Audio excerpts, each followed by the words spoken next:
করি না। ফেনী ইতিহাস রয়েছে অনেক পুরনো ইতিহাস। ফেনী কখনো আগ্রহী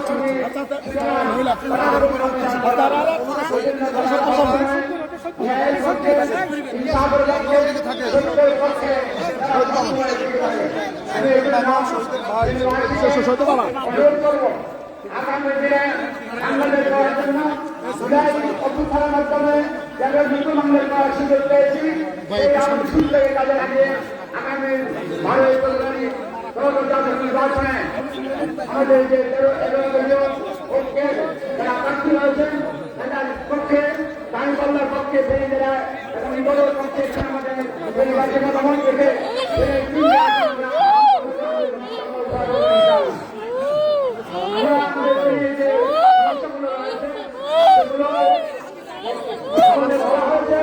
এই সমস্যাগুলো আমাদের পূরণ করার জন্য দাবি থাকবে।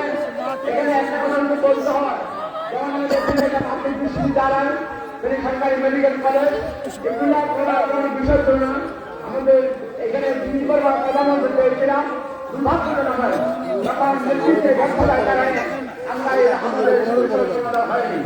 যারা আজকে আমার নতুন করে ওয়াদা দিচ্ছেন তারা পূরণ করবেন, তারা অধীর করছিলেন পূরণ করেন নাই, বর্তমান তাদের মধ্যে অবশ্যই প্রশ্ন রাখবেন। আমরা আমাদের সামনে আমাদের সমস্যা রয়েছে।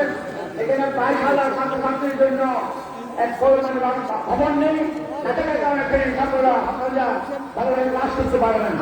এখানে যতগুলো শিক্ষক দরকার শিক্ষক নেই, ভবন নেই, শিক্ষকদের কর্মচারী নেই। এইটা হচ্ছে আমাদের সরকারি সমস্যা। এই জন্য আমরা মনে করি এই সরকার আগামী সরকার প্রদান করবেন দিয়ে আমরা আমাদের 3 জনকে এখানে ভোট আসবেন। এরপরে আমাদের